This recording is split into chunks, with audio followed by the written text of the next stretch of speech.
స్వామి నేను కన్యస్వామిగా మాల వేసుకున్నాను, మళ్ళీ మధ్యలో 5 ఏళ్ళు 10 ఏళ్ళు 20 ఏళ్ళు గ్యాప్ వచ్చింది, దానివల్ల ఏమైనా దోషం వస్తుందా? మళ్ళీ వేసుకోవాలనుకున్నావు కదా, అదే అదృష్టం.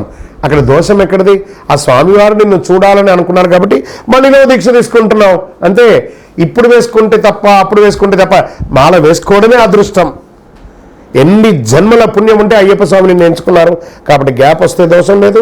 అది కౌంట్ వస్తుందా, కౌంటర్ ఏదో కాదు, కౌంట్ రావడం కాదు, కనెక్ట్ అయ్యామా స్వామితో. ఏమండి, అయ్యప్ప స్వామి దీక్ష తీసుకున్నవారా అయ్యప్ప టాటో వేసుకోవచ్చా?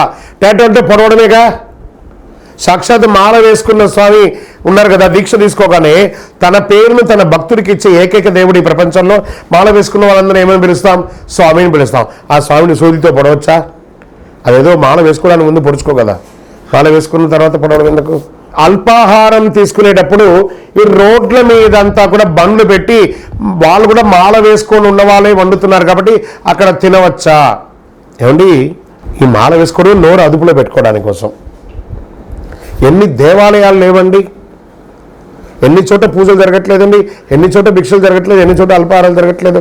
పోయి అక్కడ తినండి. కానీ ఈ రోడ్ల మీద తిని మీరు ఏదో తింటున్నారని అది ఫోకస్ ఇచ్చి అది ఏ నూనెతో తయారు చేస్తారో తెలీదు. ఎన్నో స్టార్ హోటళ్లలో ఇంకో చోటంతా ఒక్కసారి వాడిని వాడరు కాబట్టి ఆ నూనెను అమ్ముతూ ఉంటారు.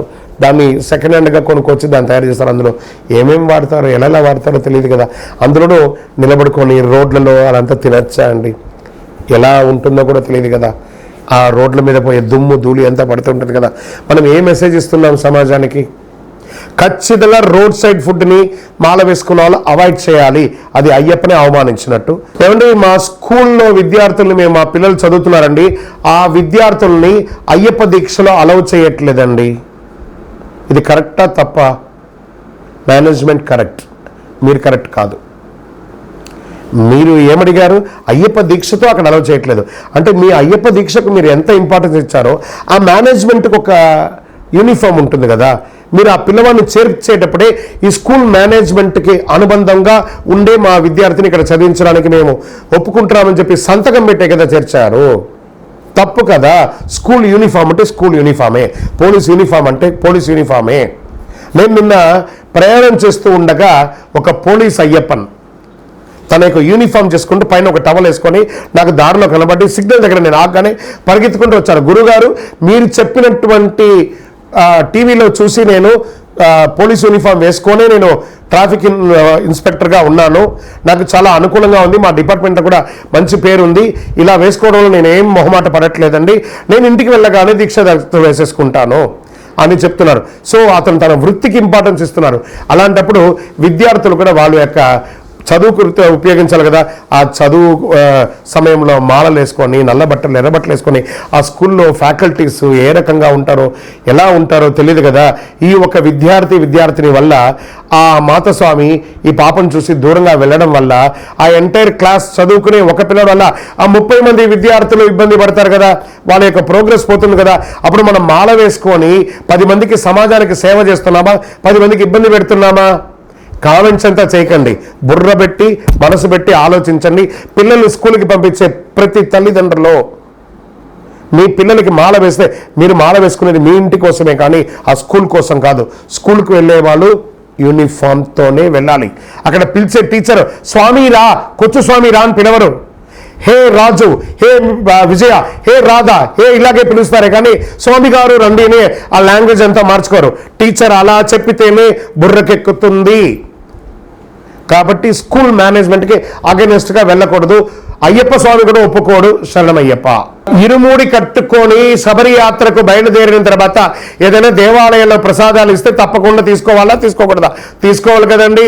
అక్కడ ఇచ్చింది సాదం కాదు, ప్రసాదం. వండిన సాదాన్ని స్వామివారికి పెట్టేశామంటే అది ఏమవుతుంది? ప్రసాదంగా మారుతుంది. అంటే సాక్షాత్ స్వామివారి తిన్న తర్వాత స్వామి లాంటి వాళ్ళు మనం తినకపోతే ఎలా? అది ప్రసాద ధిక్కరణ కదా. శరణమయ్యప్ప. శబరిమలకి వెళ్ళి మేము తిరుపతిలో మాల వేసుకొని బోడిగుండుతో ఇంటికి రావచ్చా? నువ్వు మంచిగా దీక్షతో వెళ్ళి ఏ కరుపస్వామి నా ఇంటిని కాపాడని చెప్పి కొబ్బరికాయ కొట్టి వెళ్ళావు కదా, ఆ కరుపస్వామిని ఇంటి ముందర ఎదురు చూస్తూ ఉంటాడు నీ యొక్క ఆగమనం కోసం. నువ్వేమో దారిలో వచ్చేటప్పుడు బోడిగుండు కొట్టుకొని వస్తావు. శబరిమలకి మాత్రమే కుటుంబంతో వెళ్ళొద్దన్నారు, కానీ తిరుపతికి కుటుంబంతో వెళ్ళొచ్చు కదా. ఇంటికి ఎలా వెళ్ళావో అలా వచ్చి మాల ఇప్పి సమారాధన చేసి ఇరుముడిలో బియ్యంతో ప్రసాదం వండి అప్పుడు నీ కుటుంబం అంతా వెళ్ళి తిరుపతి దర్శనం చేసుకొని వచ్చి ప్రసాదం పంచు, అయ్యప్ప అనుగ్రహిస్తాడు. నువ్వు స్వామిగా వెళ్ళి బోడిగుండుతో వచ్చి అనుగ్రహం వస్తుందా? ఆలోచించు. శరణమయ్యప్ప. గురుగారు, నేను వెళ్ళే పూజల్లో ఒక్కొక్కసారి మధ్యాహ్నం భిక్షలో ఆలస్యం అవుతుంది, అల్పాహారంలో ఆలస్యం అవుతుంది, దానివల్ల మాకేమన్నా చెప్తారంటే, వాస్తవానికి సకాలంలో భోజనం చేయాలండి. మీరు మాల వేసుకుంటారు కాబట్టి ఏకభుక్తంలో ఉంటారు.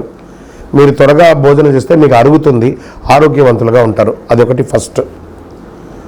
ఏదో ఒక పూజలో పొరపాటుగా కొంచెం లేట్ అవ్వడం వల్ల తప్పలేదు, కానీ అదే పని కట్టుకొని లేట్ చేయకూడదు. తర్వాత రాత్రిపూట కూడా 12 దాటకుండా చూసుకోండి, మధ్యాహ్నం 3 దాటకుండా చూసుకోండి.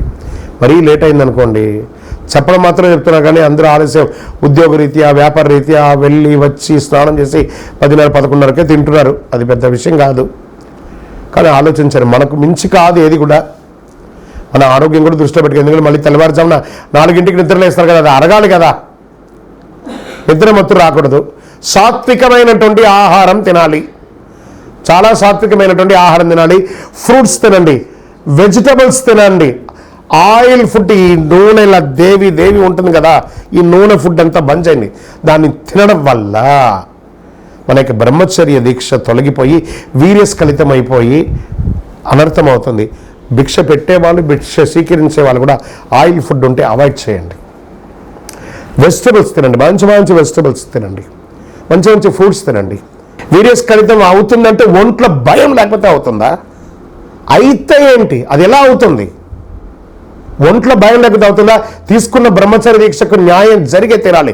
ఒంట్లో భయం ఉంటే కాదు, అది అవ్వకుండా ఉండాలంటే నీ నోరు కంట్రోల్ చేయి. ఫుడ్ అది కంట్రోల్ అయిందంటే అన్ని శ్రద్ధగా ఉంటుంది. సాక్షాత్ అయ్యప్ప ఉన్నారు, ఒంట్లో భయం లేకపోతే అలాంటిది అవుతుందా? అలా జరిగిందంటే నువ్వు శ్రద్ధగా లేదని. ఒకవేళ పొరపాటు అయిందా, తడి బట్టలతో 108 పక్కన ఉన్న అయ్యప్ప స్వామి దేవాలయంపై ప్రదక్షిణం చెయ్యి, తిండి తినకు. శరణమయ్యప్ప. చాలా మంది అర్ధమాల, ఈ కాల్ మాల వేస్తాం స్వామి, మేము మాకు టైం లేదు స్వామి, మాకు ఇంట్లో చాలా ఇబ్బందులు స్వామి. ఎవరు వేసుకోమన్నాడు మాల? వేసుకుంటే మండల కాలం ఉండు, లేకపోతే వేసుకోకు. ఎందుకు ఆ డ్రామా? ఆ అయ్యప్ప మాల ఎక్కాలంటే పర్ఫెక్ట్గా మండల కాలం ఉండే తీరాలి. ఒకవేళ నేను 11 రోజులు వెళ్ళాలనుకుంటున్నాను, 21 రోజులు వెళ్ళాలనుకుంటున్నాను అన్నవాళ్ళు ఒక దీపం వెలిగించండి. ఆ దీపంలో మీ వేలు పెట్టండి. మీ వేలు కాలకపోతే మీరు గొప్పవాళ్ళు వెళ్ళండి.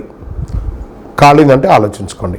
కాలితే మండల కాలం ఉండాలంటే కాలుతుంది, మనుషులకైతే కాలుతుంది. మీరు అతీతులు అనుకున్నారనుకోండి, 11 రోజులు 21 రోజులు. నిన్న ఒక నాకు ఫోన్ చేశాడు, స్వామి నేను రేపు ఉదయం మాల వేసుకుంటున్నాను, సాయంత్రం 4 గంటలకు నాకు ట్రైను, మధ్యాహ్నం 11 గంటలకు ఇరుముడి అన్నాడు. ఇంకోసారి జీవితంలో నాకు ఫోన్ చేయకని చెప్పాను. ఏంటండి దౌర్భాగ్యం? మండలకాల దీక్ష ఉంటే ఉండండి, లేకపోతే సివిల్లో వెళ్ళి దర్శనం చేసుకోండి, కానీ అయ్యప్పను అవమానించకండి, మీరు ఇబ్బంది పడకండి.